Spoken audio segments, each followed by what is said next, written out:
le Togo par sa gouvernance hypnagogique, demeure une curiosité dans la sous-région. Au lieu de se cacher pour atténuer les railleries, les gouvernants s'exposent et s'emploient à donner des leçons aux autres. Une des illustrations est la déclaration tonitruante de Faure Gnassingbé mardi 28 octobre 2025 en Angola, à l'ouverture du 3e sommet de Luanda sur le financement des infrastructures en Afrique. Placé sous le thème capitaux, corridors, commerce, investir dans les infrastructures pour la ZLECAf et la prospérité partagée. Cette rencontre devait permettre aux dirigeants du continent d'examiner les opportunités d'investissement stratégiques alignées sur les ambitions de l'Union africaine et de partager leurs points de vue. Prêt à tout pour être bien vu à l'extérieur, le président du Conseil était seul dirigeant de ce rang aux côtés de João Lourenço d'Angola, pays hôte. Notre continent dispose de ressources financières considérables. Elles sont dans nos fonds de pension, nos fonds souverains, nos compagnies d'assurance et notre épargne domestique. Mais une grande partie de ce capital reste peu investi ou investi hors d'Afrique et souvent dans des actifs à faible impact productif. Nous devons inverser cette logique. Il est temps de créer les mécanismes capables de canaliser ces ressources africaines vers nos infrastructures régionales,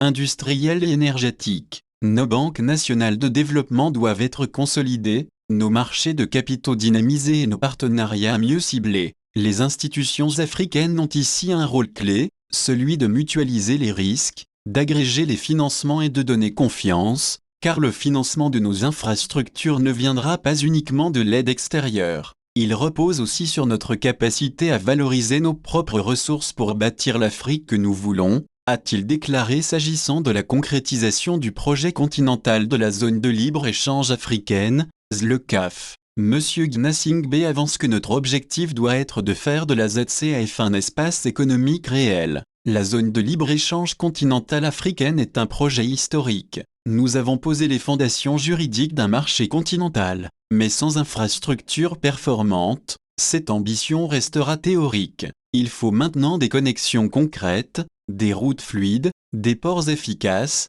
une énergie stable, des réseaux numériques interopérables. Chaque corridor opérationnel est un pas de géant vers une Afrique intégrée. Plus loin, l'ancien président de la République du Togo insiste sur la qualité des infrastructures. Construire, c'est bien, mais construire mieux est essentiel. Nos infrastructures doivent être durables, résilientes et bien entretenues. Elles vont devoir résister aux chocs climatiques, intégrer les énergies propres et soutenir la transition verte du continent. Elles doivent aussi être gouvernées avec rigueur. Avant de conclure en ces termes, le Togo pour sa part s'engage à contribuer à cette ambition commune. Pourtant incapable de faire la nationale numéro 1 en 20 ans, il est une évidence que les pays africains disposent des ressources financières considérables, y compris le Togo. Mais comment ces ressources sont-elles gérées ? Combien de prêts Faure Gnassingbé et son régime n'ont-ils pas fait ces 20 dernières années pour construire des infrastructures ? Combien ont été effectivement utilisés ? Et les ouvrages sont-ils de quelle qualité ?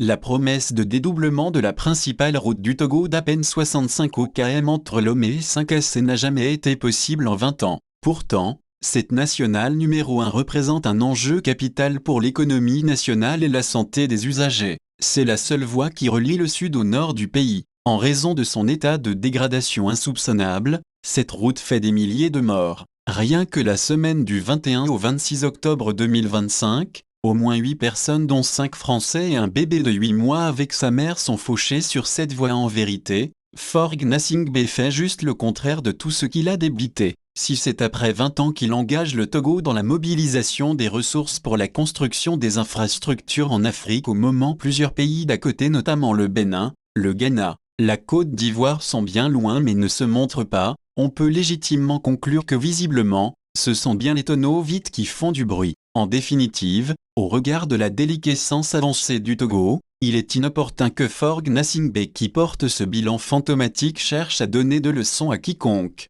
Kokou Agbemobio.